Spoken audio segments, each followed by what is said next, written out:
I'd like to call to order the continuation of the October 2020 Kernersville Planning Board meeting. Tonight, we consider the public hearings that we could not rule on last night or Monday night, and we'll continue on tonight. So our first case tonight is Ray Thomas, attorney for owners. Petitioner is requesting a 1 and 2 phase special use district rezoning from RS20 and HBS to LBS limited business special use district for properties located at 1020 North Main Street, containing a total of 13.03 plus or minus acres, and being all the PIN numbers as listed in the staff report for both phase 1 and phase 2. Uses that are being requested are also listed in the staff report for phase 1 and phase 2. Last night, the staff is recommending that under phase 1 that we eliminate a grocery store, and under phase 2 we eliminate shopping center and church. This is a zoning docket case 784, and we're to consider both the rezoning recommendation and the site plan recommendation. So the floor is open for discussion by the board.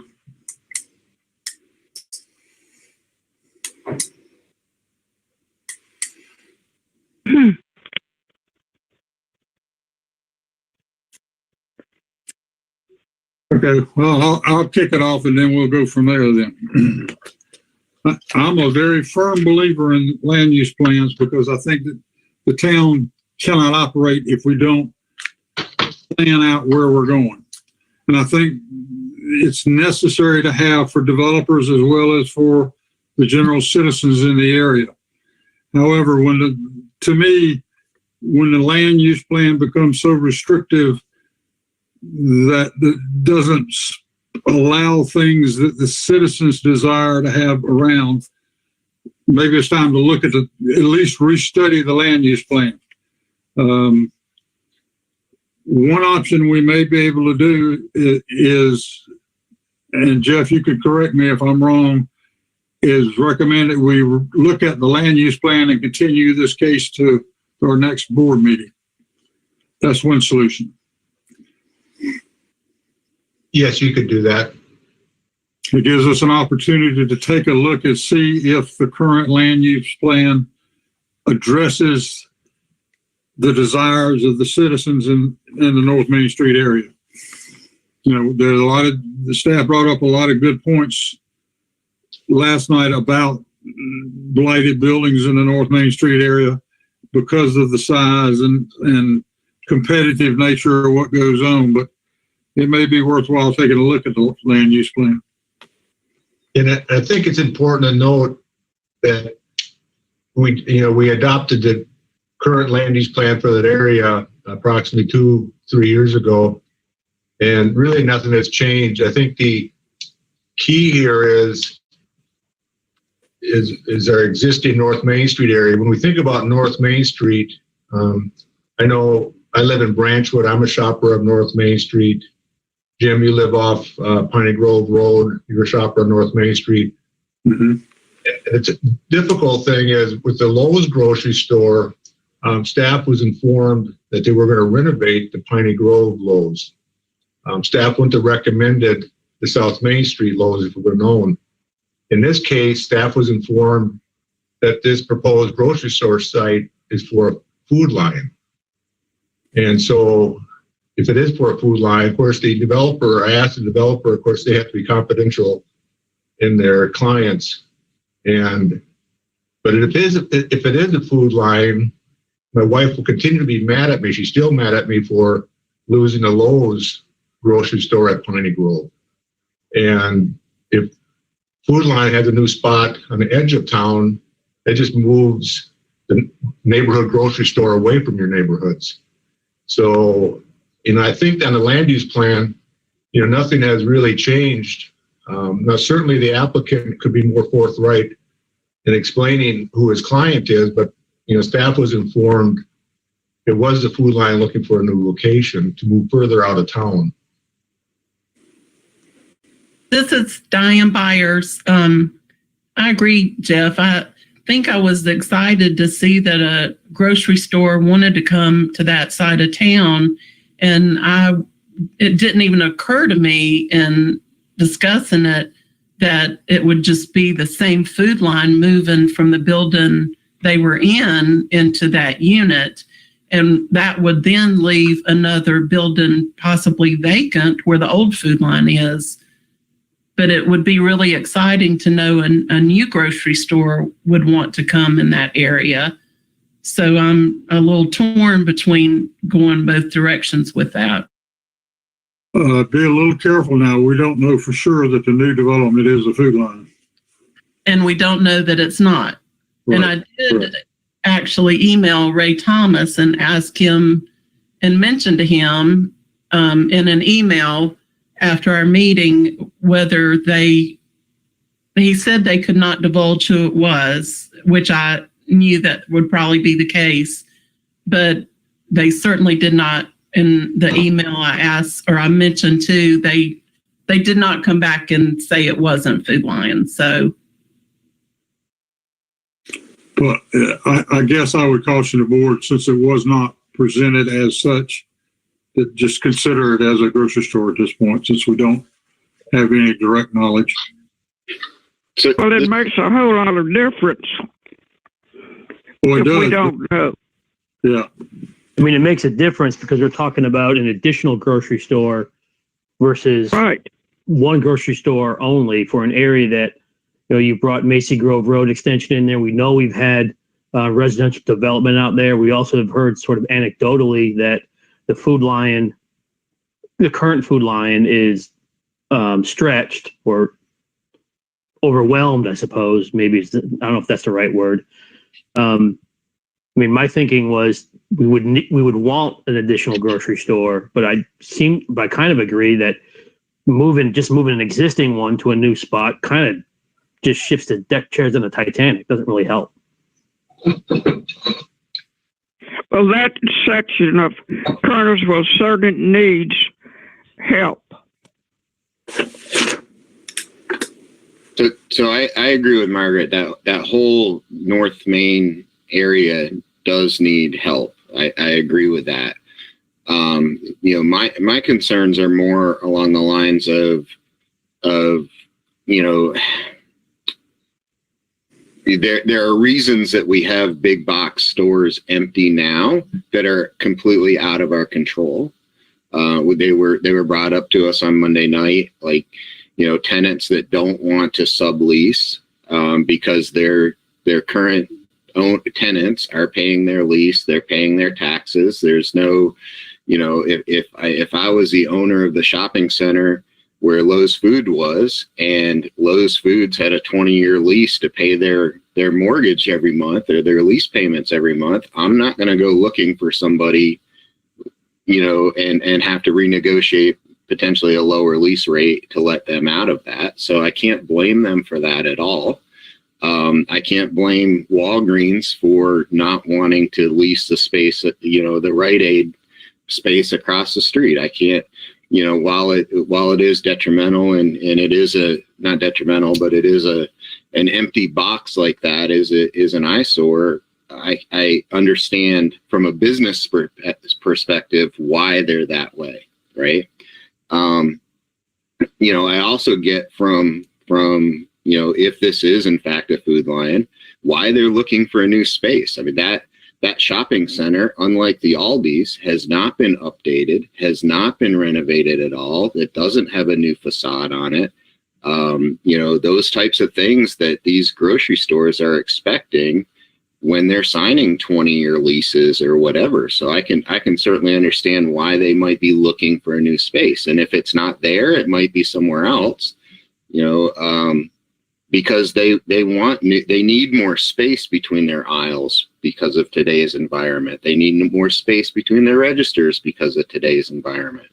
We shopped in a brand new Food Lion down at the coast this year, and it's more along the lines of a new Lowe's, not a small little grocery store like that current Food Lion is. Even the one on South Main Street is bigger than that location.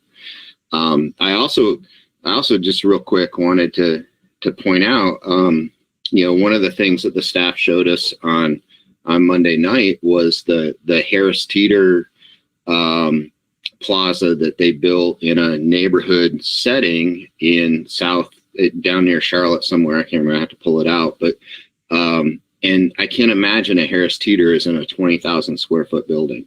My concerns for that end of town is if a 20,000 square foot building is the limit, that we're going to end up with another Dollar General or another low end store like that to cater to some of the residents on that side of town, while the rest of the residents are going to Oak Ridge to Lowe's Foods, other places to shop, because it's difficult to get through downtown Kernersville to get to South Main Street.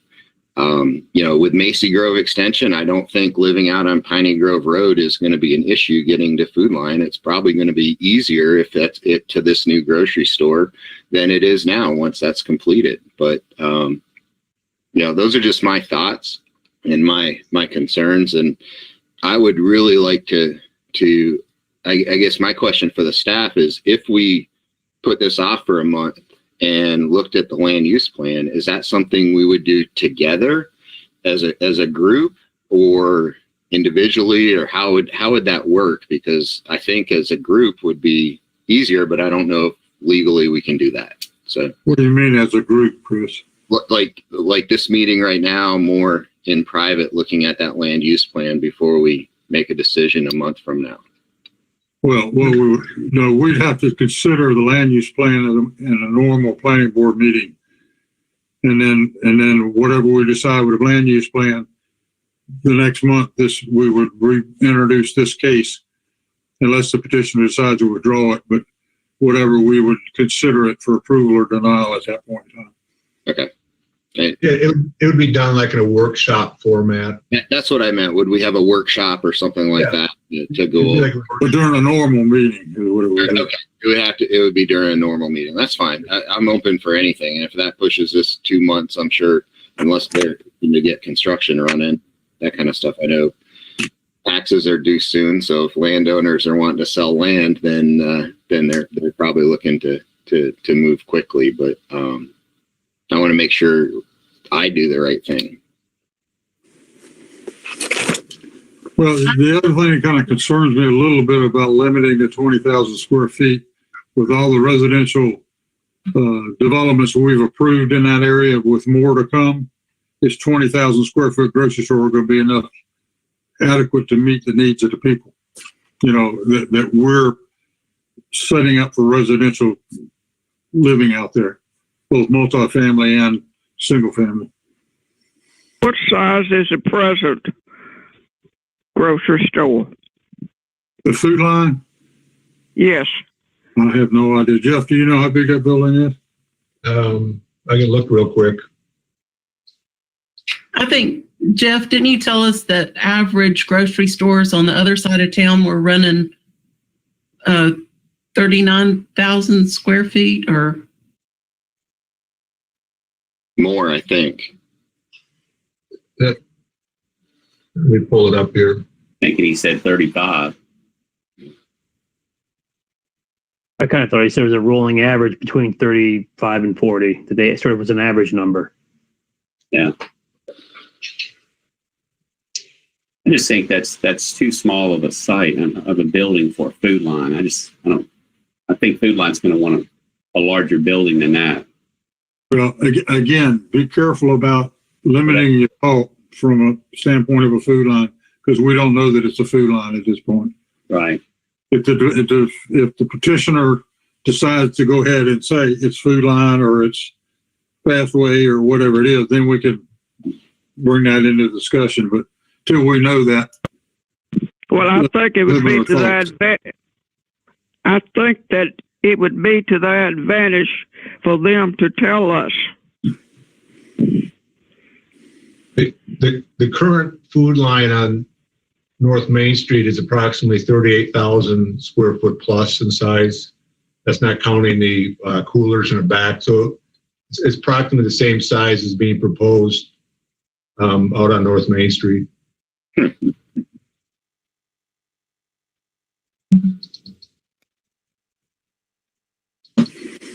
Jeff, this is Luann. Can you hear me? Yes. What is the approximate square footage of the new Lowe's in our Harris Teeter in town? I need to go look.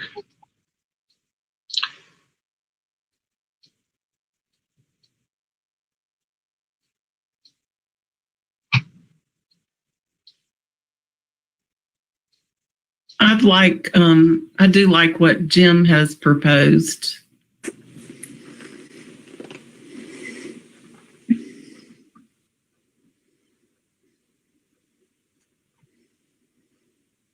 What's that, to wait until next week? Next month? Isn't that what you proposed, Jim? Yeah, that we postpone this case till we look at the land use plan. And then we can bring this case about. It may be 2 months before we get back to this case. So December, we take a look at the land use plan, and maybe January, bring this case back up for consideration. Since we're not I so move. November. Huh? I move. Wait a minute. We, Ready for that? Yeah, wait a minute. So Jim, if we do the workshop, is that an open meeting, open Yes. to the public? Yes, it's just a planning board meeting. Yeah. Okay, so we can't do what Chris was suggesting. We can't have like a private meeting amongst No. ourselves. Okay. No. But it's a in the workshop. It's a discussion amongst the board. Public can observe, and if you wish the public to speak, you can allow the public to speak. But typically, a workshop is just a working meeting of the board members. But it's not private. The public has the right to be there and observe and those kind of things. Hey, Jeff, wouldn't that be considered as a special meeting we would have to advertise Yes, we could. 48 hours before? Yeah, it would be the regular. We do it this second Monday in November, 6 o'clock. That would be our normal meeting, so you wouldn't have to. It wouldn't be a special meeting, would it? Right.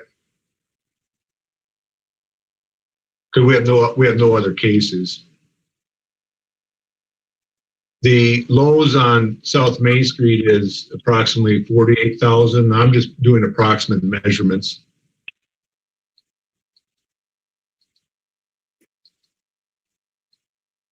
But a lot of these, like, of course, the Lowe's is a little larger because it's a concept store, where you have an eatery and a bar and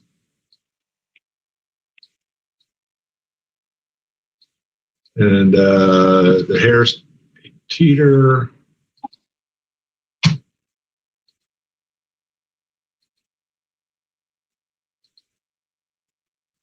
Harris Teeter's around 58,000. 58,000. Yeah. Wow. But if you look at grocery store trends, they cater towards the market, so that the proposed grocery store that we're looking at now is naturally in a smaller market, and you're going to match your market with your square footages. The Harris Teeter and Lowe's are in the middle of the market. And there's been a movement. There was a movement of stores getting bigger. Now there's a movement of stores getting smaller. So they change with the market and the conditions.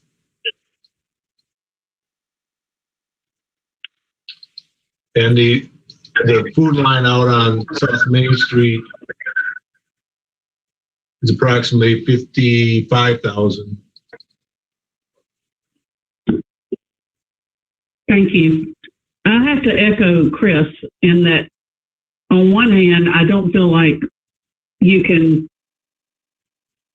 if I was the person that owned Food Line, I'd be upset if you wouldn't allow me to move my location where I wanted to go. But yet you've got that shopping center where they are that I can understand why they don't want to be there because it has not been upkept like it should have. But I'm in favor of what Jim has suggested in doing some sort of a planning meeting and discuss this a little bit further. And I guess with the regulations concerning COVID, we can't spread out enough to be in front of each other over in the courthouse, right? Probably not. I don't know if that meeting work. I don't know if there'd be any advantage to it because basically we'll be having a discussion like this, and staff can make a brief presentation on grocery store trends, and also one of the primary purposes of land planning is to prevent deterioration and vacancies, and so we'll talk about that.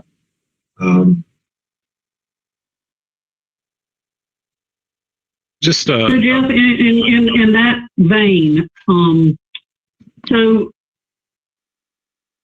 I guess there was pressure put on whoever owned the shopping center over where Aldi's is located.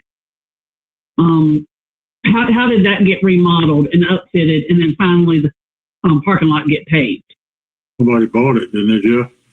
Yeah, there was a new ownership. And also, but I think it should be pointed out too, Food Lion Center, probably about 10 years ago,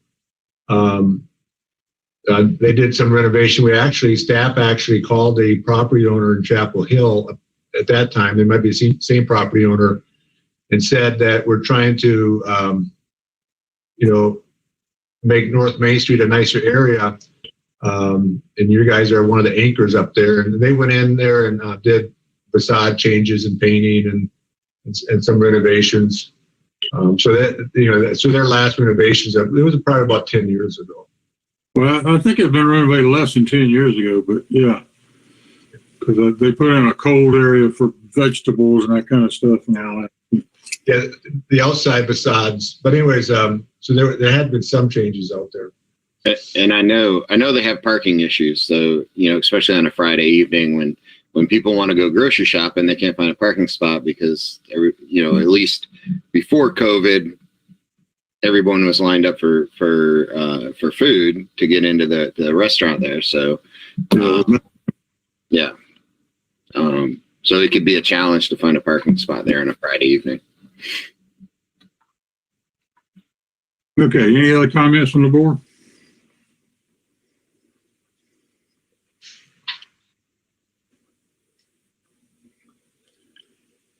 Okay. Anybody want to make a motion? Now, I think if you want to go the route of studying the land use plan and then bringing this case again, we're probably going to have to do two motions. I would think one is postponing consideration of this case until, say, January, and then a second motion to study the land use plan in November. Is that right, Jeff? I move that we postpone this problem, whatever you want to call it, until January. This case until January. Okay. Is there a second to the motion? So I'll second that. Okay. Second by Chris. Okay. Been a request we do a reverse vote, so we'll do the reverse vote. Jim Waddell, I vote yay. Joe Orenstein.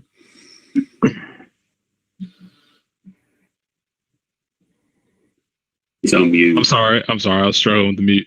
Yay. Thank you. That was a yay, Joe? Correct. Yep. Yay. Okay. Chris Oakman. Yay. Tom McDaniel. Yay. Steve Hutchins. Yay. Jim Frattenberg. Yay. Luann Davis. Yay. Diane Byers. Yay. Margaret Burks. Yes. Okay, so the motion carries. So this case is postponed until January meeting. Jeff, do you need a formal motion to have a meeting in November to study the land use plan? My recommendation would be that since the public hearing is rescheduled for January, is that staff prepare some background information and send it out at the December, and then at the December, we would have a December planning board workshop. So you'll do it December?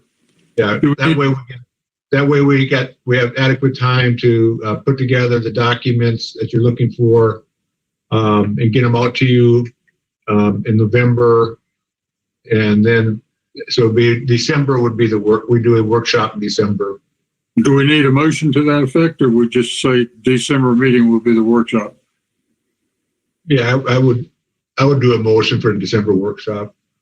Okay. So a motion for holding a land use plan workshop at the December meeting? I'll make that motion that we have a workshop, land use plan workshop at the December meeting of the planning board. Okay. I'll second it. I second the motion. Okay, second by Jim Buttenberg. We'll go forward this time. Margaret Burks, Yes. Diane Byers, Yes. Luann Davis, Yes. Jim Frattenberg, Yes. Steve Hutchins, Yes. Tom McDaniel, Yes. Chris Oakman, Yes. Joe Ornstein, Yes. and Jim Waddell is a yes. Okay, thank you very much. Our next case is Tony Alford, agent owner for property located at 512 Pineview Court and 109 English Street, being all of PIN numbers 6886-42-8635 and 6886-42-8812, containing 1.71 plus or minus acres. Petitioner is requesting a single-phase rezoning from RM18 to GB to PBS Pedestrian Business Special Use District. Requested uses are arts and crafts studio, banking and finance services, office miscellaneous, residential buildings, urban professional office, and retail store specialty or miscellaneous. This is zoning K666-A1. What's the pleasure of the board? I'll make a motion to approve the staff recommendations. Who made the motion? Chris Oakman. Okay. Who made the second? Tom McDaniel. Okay. All right. Thank you. Jim Waddell votes yes. Joe Ornstein, Yes. Chris Oakman, Yes. Tom McDaniel, Yes. Steve Hutchins, Yes. Jim Frattenberg, Yes. Luann Davis, Yes. Diane Byers, I'm going to vote yes, but I am a little concerned about traffic. okay. So you're voting yes on the motion? I'm voting yes, though. Margaret Burks, Yes. that motion is carried. Next case is a rezoning Tony Alford, agent owner for property located at 515 Pineview Court, being all of PIN number 6886-52-1597, containing 1.33 plus or minus acres. Petitioner is requesting a single-phase rezoning from PB-S to PB-S Pedestrian Business Special Use District. The requested uses are arts and crafts studio, banking and financial services, offices, miscellaneous, residential building, urban restaurant with drive-through service, retail store, specialty or miscellaneous, and staff is recommending that professional offices also be added to that. Zoning docket K-673-A1. Any discussion on the board? I move for the approval as requested. Yes. Jim, this is Luann. I do have a question or Okay, or go ahead. comment. Go ahead. In looking at this, the first one we just voted on has 58 one-bedroom units and 7 two-bedroom. So if 58 people live in a one-bedroom and there's 2 people in each unit, that's 116 parking or cars. But it says there's only 102 parking spaces. Is that normal In this case, for apartments on how you calculate that? in this case, the applicant is proposing that the difference on this one in a typical apartment complex, they would have assigned parking. So it's more of an urban. So if you lived in an urban condo or apartment, you typically will have assigned parking. And so he will have assigned parking to make sure he has a proper parking ratio. So cars are going to be up and down Pineview and up and down Harmon Lane and all in the cul-de-sac and all over Zaxby's? Not if you assign the parking based upon your parking supply. It's anticipated. It'd be anticipated. You have typically in these urban settings, you'll have young professionals and empty nesters versus families and so forth. If you notice, the residential urban multifamily does not have common outdoor recreation and so forth. So it typically are going to be different type of demographics you see in your typical apartment complex, where you'd be mom and dad with some kids for a certain percent of your parking. So so the landlord will have to manage his parking, which is similar to Gateway. Tony Alford owns Gateway Apartments. The ratio of parking there is 1 space per unit because that's elderly housing. So Tony is familiar with assigning parking in the ratios. So am I allowed to ask, is this going to be 55 and over housing? It will not be. Okay. This is Diane. That doesn't leave any room for visitors, does it?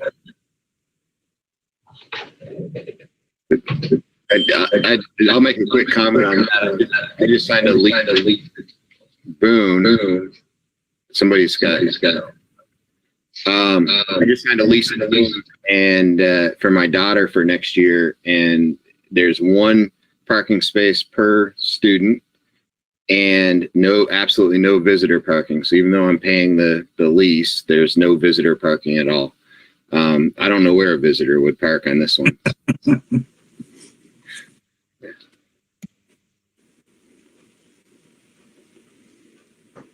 All along the streets, cul-de-sacs, Zaxby's, Frida's, down the road you go. So this is Steve Hutchins. We have 58 singles. We're still going to have approximately 30 spaces additional unassigned. Would that be correct?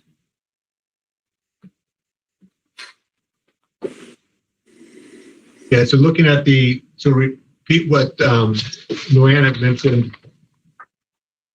So there's 53 units, 62 parking spaces provided. So there'd be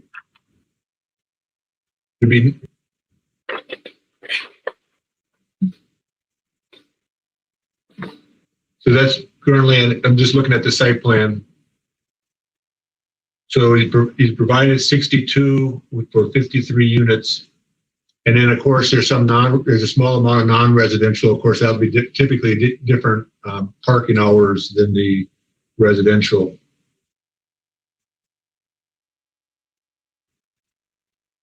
Luann, Saying there's only 1 person per unit that can live there? No, I'm going to ask you to take over for a minute, Luann. I've got to go get my charger or I'm going to die. So I'll be right back. That'll be the burden on the parking will be the landlords.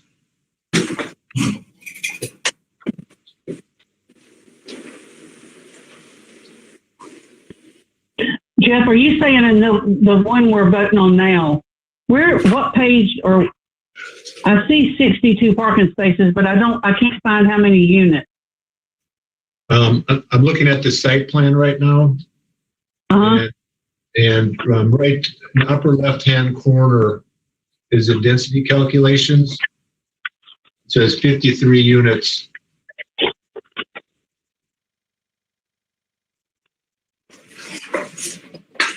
Okay.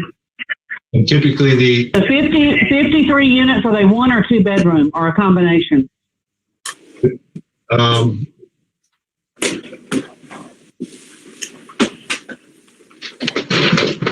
I don't think there's a listed, I don't think it has his bedrooms listed. Looking at the floor plan on the site plan, it looks like they're all one bedroom, Yeah, except for 2 corner units that are 2 bedroom. The rest of them are all 1 bedroom per floor. Or maybe not. Maybe I'm looking at something wrong. no, you're looking correctly.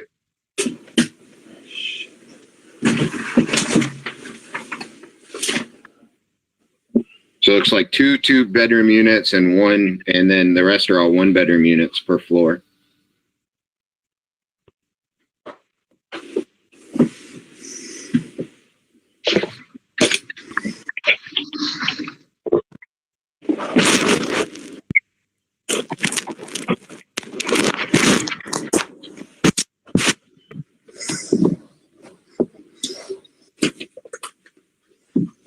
Well, the other thing is is this unit also going to have professional offices on the lower level? How would those people visiting those professional offices have parking? Typically, you're All the parking. people are going to be at work.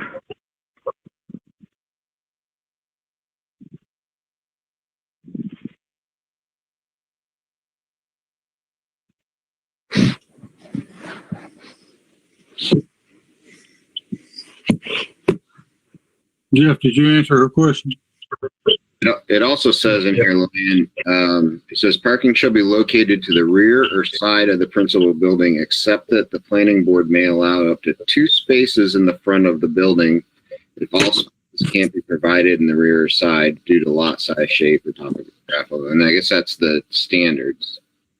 Yeah, in this case, all their parking is to the rear or side, the 66 being the front. Yeah, got it.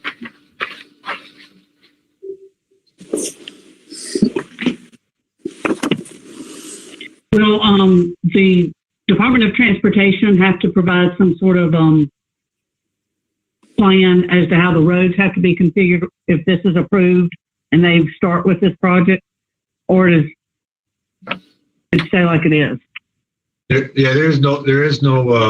would be no changes to any NCDOT street. There's no road changes, and there's no driveway access to NC 66. Only driveway access is to the town of Kernersville Street, Pineview Court. So the town controls all of that, Luann. Correct. Okay. I mean, I think the building looks nice. I just think we're going to have a mess at that Pineview intersection myself. And I think the parking is going to end up being a mess. And I feel like Harmon Lane and possibly English Street is going to be the ones that suffer for that. Any other discussion by the board? We have a motion on the floor from Margaret to accept it as presented. Is there a second?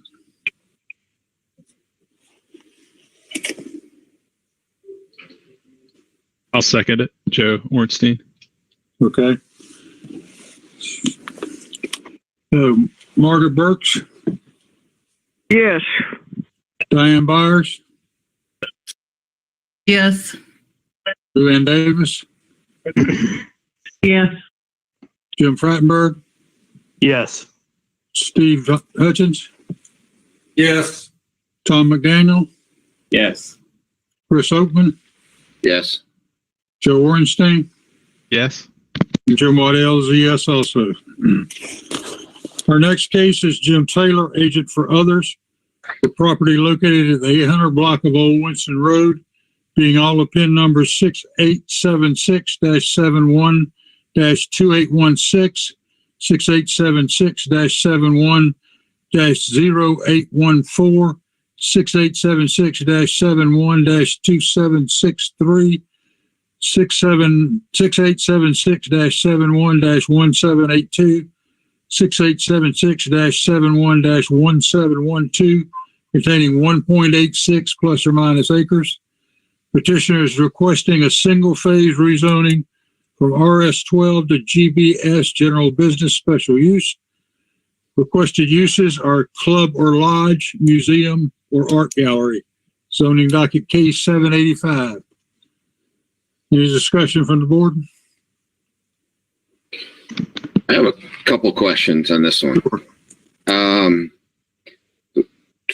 First of all, I see a couple things on the map, the site plan that I'm not quite sure about. So this Eugene Street and Shore Street, what are those? Because they don't exist right now, correct?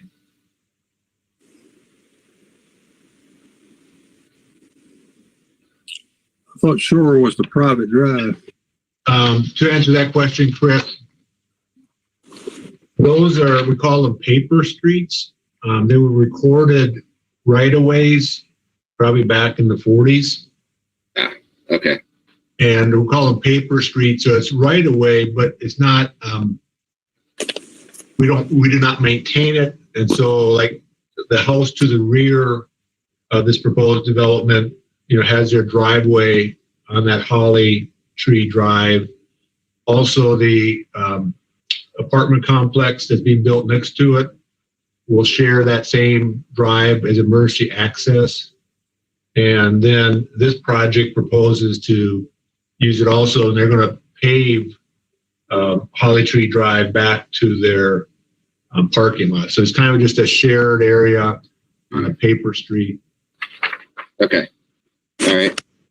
And then I guess the other question, so the apartments that are eventually going to be built next to it, that's that 50 and over neighborhood that we approved, I don't know, 2-3 years ago, right? It was just market rate. Yes, it was about 3 years ago. It's that single family townhomes and 2-story apartments. Yep. All rental. Okay. And then, so none of this is really going to have frontage on 66. Or on Old Winston. It's all off of Holly Ridge. Because there's a house in front of it, correct? Or maybe it is going to have frontage. It's going to be okay. I see it now. They have the first buildings pulled up towards Old Winston Road. The preliminary design, a very attractive brick with glass. Because basically, this club is people would put their classic or custom cars. They show them at the same time of storing them. There's a couple of these clubs around North Carolina now. Yeah, and so the building will be showcased along with what's inside along Old Winston. Yeah, I thought I understood that like I have a 1970 classic car, so I thought that it was going to be you pay a monthly fee, you can store your car there, you can go in, change your oil and do minor maintenance, but it says all over this that no vehicle repair, maintenance, or anything in the buildings. Is that correct? Or correct? It's more about you would join, and that gives you ability to store your vehicle there. Mm-hmm. But it's not set up for it's not set up for automobile repair maintenance. So you take that off site. Yeah, and I know there's a couple communities in the mountains that actually have classic car shops, and where you can go and work on your car and store it and all that kind of stuff. So, okay.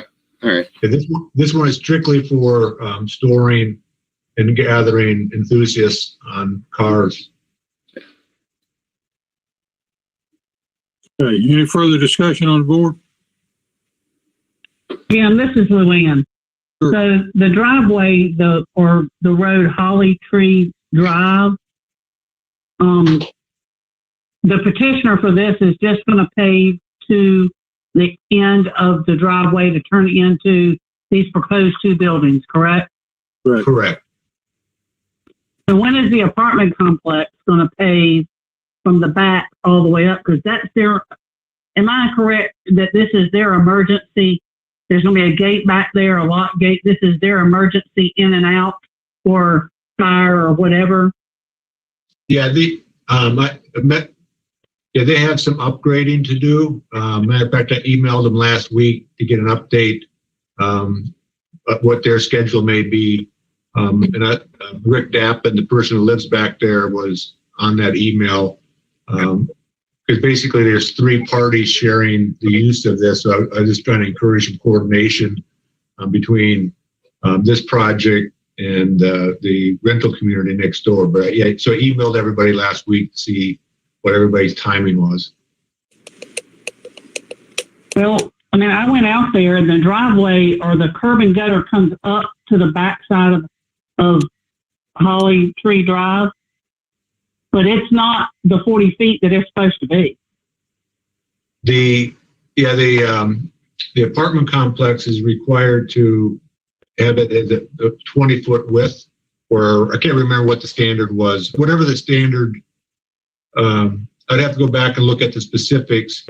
I think they were going to do it 26. I think the apartments had a 26-foot gravel, and Jim's proposing on top of that 26 gravel to have a 20 foot of asphalt. So basically you'd have 3-foot shoulders on each, gravel shoulders on each side of that 20-foot asphalt.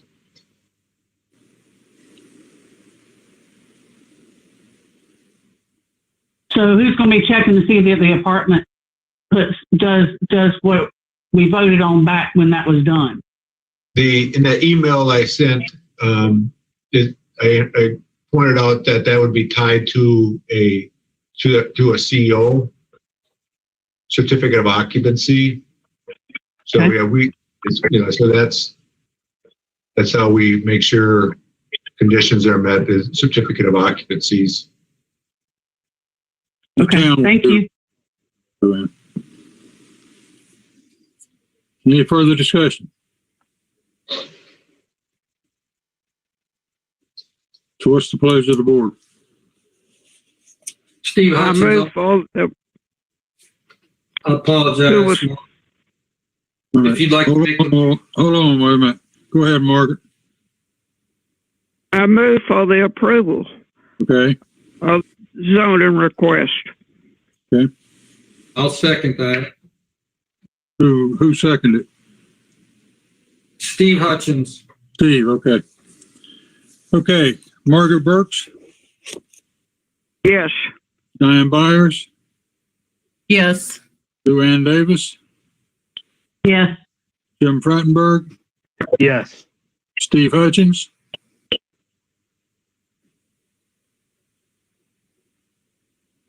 Did we lose Steve? He's gone to sleep. Steve, are you out there? Yeah, I just You can see it. yes. Yes. So you're a 4. Okay. Tom McDaniels, Yes. Yes. Chris Oakman. Yeah. Everybody mute your microphones, please. Joe Ornstein Yes. and Jim Waddell's a yes. The motion carried. Our next case is text amendment. Curtis Swisher, agent for the town of Kernersville, for a proposed zoning text amendment to the Unified Development Ordinance to amend Chapter C, Environmental Ordinances, Article 3, Watershed Protection. This is zoning docket KT 244. Any discussion about the board?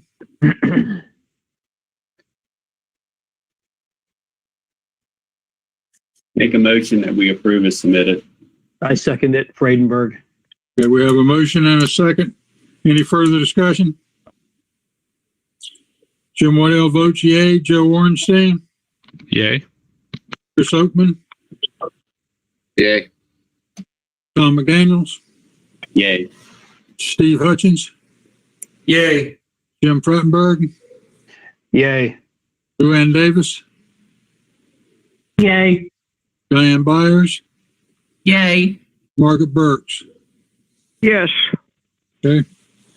Next item is the text amendment. Curtis Swisher, agent for the town of Kernersville, for a proposed zoning text amendment to the Unified Development Ordinance, amending Chapter A, Definitions Ordinance, Article 2, Definitions, Chapter B, Zoning Ordinances, Article 1, Purpose and Authority, Article 3, Other Development Standards, Article 6, Administrative and Amendments, and Chapter D, Subdivision Ordinance 1, General Provisions and Administration.